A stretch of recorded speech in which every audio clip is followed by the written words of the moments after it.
আসসালামু আলাইকুম রহমতুল্লাহি ওয়া প্রিয় দিনী ভাই এবং বোনেরা, আজকে আমরা জানবো যে আজকে মহান আল্লাহ তাআলা এমন একটি আমল শিখবো। আল্লাহ তাআলার ইসমে আজম বা আল্লাহ তাআলার নাম, মহান নাম, এই নামের আমল শিখবো। যে আমলটা শিখে আপনি আল্লাহ তাআলার কাছে যা চাইবেন আল্লাহ তাআলা তাই দান করবেন ইনশাআল্লাহ।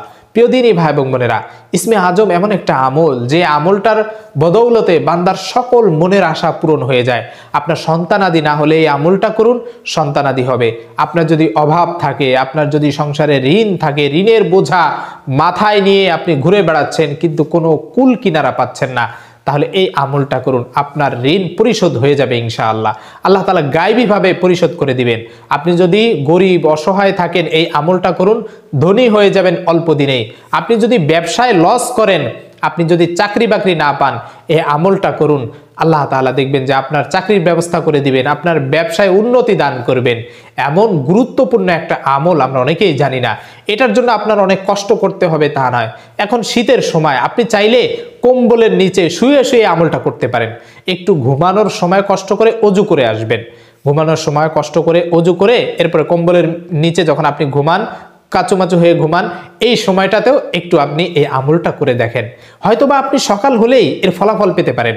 আপনি পাহাড় পরিমাণ ঋণ নিয়ে এই আমলটা করে ঘুমিয়ে পড়েছেন, সকাল হলে দেখবেন যে কোনো না কোনো ব্যবস্থা আল্লাহ তাআলা করে দিয়েছেন। আপনার একটা রাত যেতে সময় লাগবে না, কারণ আল্লাহ তাআলার কাছে কোনো কিছু অসম্ভব নয়। কুন ফায়াকুন, আল্লাহ তাআলা শুধু বলেন কুন, হয়ে যাও, ফায়াকুন, সঙ্গে সঙ্গে হয়ে যায়।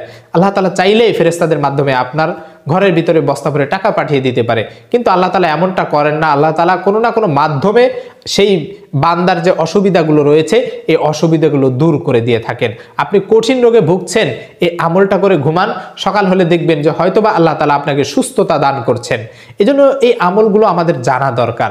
আমরা এই আমলগুলো জানি না, করতেও চাই না। তাই আজকে এই ছোট্ট আমলটা আমি বাংলা উচ্চারণ সহ এই দোয়াটা লিখে দিব, যাতে করে আপনার এই আমলটা করতে সহজ হয়ে যায়। প্রিয় দিনী ভাই এবং বোনেরা, যারা ভিডিওটি দেখছেন প্রতিনিয়ত এই আমলগুলো পাওয়ার জন্য চ্যানেলটি সাবস্ক্রাইব করে রাখবেন, যাতে করে আপনার কাছে সবার আগে আমাদের এই আমলগুলো আপলোড করা মাত্রই পৌঁছে যায়, এবং শেয়ার করে দিবেন আপনার মাধ্যমে অন্যরাও যাতে এই আমলগুলো দেখে শিখতে পারে এবং আমল করতে পারে। বিনিময়ে আপনিও সমপরিমাণ নেকি পেয়ে যাবেন ইনশাআল্লাহ। প্রিয় দিনী ভাই এবং বোনেরা, এমন একটা আমল যে এক সাহাবী, আল্লাহ রাসূল সাল্লাল্লাহু আলাইহি সাল্লামের একজন সাহাবী, তিনি নামাজের ভিতরে কিছু বাক্য বলে উঠলেন। আল্লাহ রাসূল সাল্লাল্লাহু আলাইহি ওয়াসাল্লাম সেই সাহাবী যখন নামাজ শেষ হলো তখন তাকে জিজ্ঞাসা করলেন যে তুমি কোন বাক্যগুলো পাঠ করলে? তখন বললেন, ইয়া রাসূলুল্লাহ, আমি তো এই বাক্যগুলো পাঠ করেছি। আল্লাহ রাসূল সাল্লাল্লাহু আলাইহি ওয়াসাল্লাম উপস্থিত যত সাহাবারা ছিল তাদেরকে উদ্দেশ্য করে বললেন যে এ হচ্ছে এমন এক ইসমে আজম পাঠ করেছে, যে ইসমে আজম পাঠ করে যদি কোনো বান্দা আল্লাহ তাআলার কাছে কিছু চায়, আল্লাহ তাআলা তার দোয়া অবশ্যই কবুল করেন, তার চাওয়া পাওয়া অবশ্যই পূরণ করেন, এবং তাকে কখনোই খালি হাতে ফিরিয়ে দেন না। হয়তোবা আমার চাওয়া পাওয়া আমি সঙ্গে সঙ্গে চাইলেই হয়তোবা আল্লাহ তাআলা কবুল করতে পারেন। আল্লাহ তাআলা দেওয়ার তিনটা মাধ্যম থাকে, হয়তোবা সঙ্গে সঙ্গে কবুল করবেন, অথবা আল্লাহ তাআলা কিছুদিনের ভিতর, এক মাস পরে হতে পারে, এক সপ্তাহ পরে হতে পারে, বা এক বছর পরে হতে পারে, জীবিত অবস্থা আল্লাহ তাআলা আপনাকে সেই বিষয়গুলো দিয়ে দিতে পারেন। অথবা এর থেকে যেটা আপনার জন্য কল্যাণকর হয়, যে আখিরাতে আল্লাহ তাআলা দিলে আপনার জন্য ভালো হবে, বা আপনার জন্য এটা দিলে অমঙ্গল হবে, হবে না, তাহলে আপনার জন্য এর বিনিময়ে আখিরাত আল্লাহ তাআলা দিবেন। অর্থাৎ দিবেনই দিবেন, এটা আপনার দুনিয়াতেই পেতে হবে এমনটি নয়, আপনি পাবেনই, মিস নাই, কিন্তু আপনি পাবেন। এই জন্য এই আমলটা আপনি করে যান। সেই দোয়াটি ছোট্ট একটা দোয়া, দোয়াটি হচ্ছে আল্লাহুম্মা ইন্না নাসআলুকা বিআন্নী আশহাদু আন্নাকা আনতাল্লাহ লা ইলাহা ইল্লা আনতা আল আহাদুস সামাদ আল্লাযী লাম ইয়ালিদ ওয়া লাম ইউলাদ ওয়া লাম ইয়াকুল লাহু কুফুয়ান আহাদ। এই ইসমে আজমের এতটাই শক্তি, যদি কোনো ব্যক্তি এটা একবার অন্তর থেকে বিশ্বাস নিয়ে, ভরসা নিয়ে যদি এমন করে যে এই আমলের দ্বারা অদৃশ্য হওয়া যায়, যদি আল্লাহ তাআলা চান তাকে অদৃশ্য করে দিবেন। অদৃশ্যের আমলটাও, এর অনেক লম্বা একটা ঘটনা রয়েছে, যদি এটা বলতে যাই তাহলে দেখা যায় অনেক বড় ভিডিও হয়ে যাবে। অন্য একদিন আলোচনা করবে ইসমে আজমের, শুধু আমলের কথাগুলো বললাম। এই ইসমে আজমটা এমন একটা পাওয়ারফুল আমল যে এই আমলটার মাধ্যমে কোনো বান্দা চাইলে অদৃশ্য হতে পারে, আল্লাহ তাআলা চাইলে তাকে অদৃশ্য করে দিতে পারেন। এই ইসমে আজমের অতীতে এমন ফলাফল পাওয়া গেছে। এজন্য ইসমে আজমের অদৃশ্য হওয়ার আমলটা না হয় আমরা বাদ দিলাম, কিন্তু আমরা দুনিয়াতে তো আমাদের চাওয়া পাওয়া রয়েছে, আমাদের বাড়ি গাড়ি প্রয়োজন, টাকা পয়সার প্রয়োজন, ধন দৌলত প্রয়োজন, ব্যবসা বাণিজ্য, চাকরি বাকরি সব কিছুর প্রয়োজন, বা ঋণ থেকে মুক্তি, অভাব অনটন থেকে মুক্তি, এগুলো থেকে আমরা মুক্তি চাই। আমাদের তো অন্তত এতটুকু তো চাওয়া পাওয়া, এতটুকু পূরণ হয়ে যাবে ইনশাআল্লাহ। ইসমে আজমটা আপনি পড়ার নিয়ম হচ্ছে আপনি রাতে ঘুমিয়ে ঘুমিয়ে পড়লেও পড়তে পারেন ঘুমানোর সময়, অথবা আপনি যদি একটু কষ্ট করে হলেও রাতে যদি একটু উঠতে পারেন, আপনার আরামের কম্বলটা বা লেপটা যদি একটু দূরে ঠেলে একবারে গভীর রাতে, হতে পারে সেটা রাত 3টার দিকে, 2টার দিকে, এখন শীতের সময় রাত অনেক বড়, আপনি যদি নিয়ত করেন রাতে ঘুমানোর সময়, আল্লাহ আমি আজকে তাহাজ্জুদ পড়তে চাই, আমাকে জাগিয়ে দিও, আপনার অ্যালার্মের প্রয়োজন হবে না। আপনি সেই রাতে জেগে একটু ওযু করে কষ্ট করে উঠে যাবেন।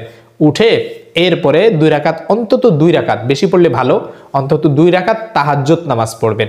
তাহাজ্জুদ নামাজ পড়ার পরে এরপরে আল্লাহ তাআলার কাছে দুহাত তুলে অঝরে কাঁদবেন।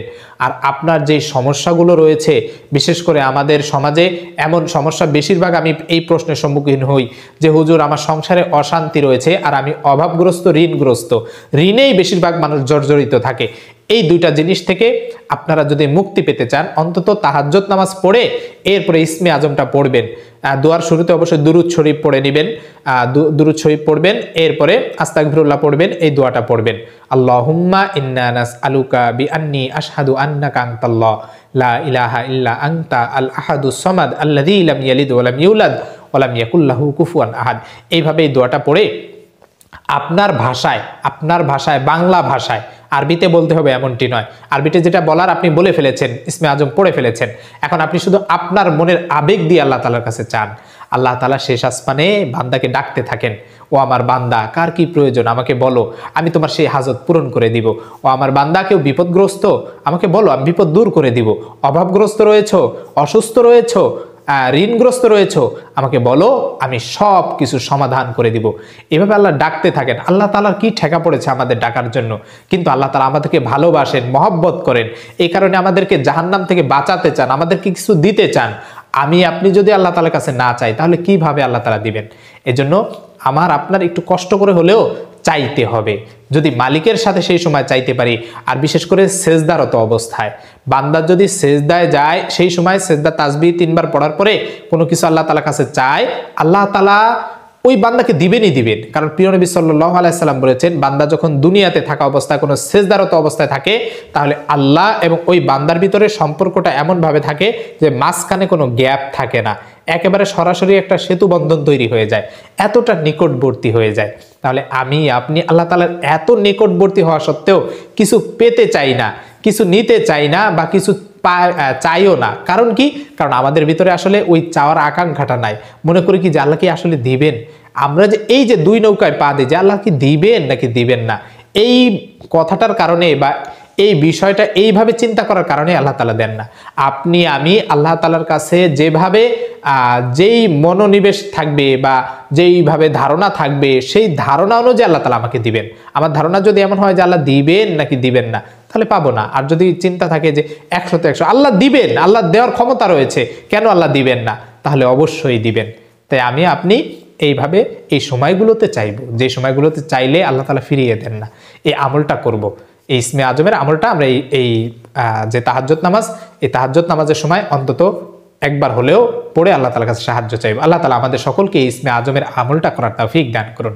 আমিন ওয়া আখিরু দাওয়ানা আলহামদুলিল্লাহি রাব্বিল আলামিন। আসসালামু আলাইকুম ওয়া রাহমাতুল্লাহি ওয়া বারাকাতুহু।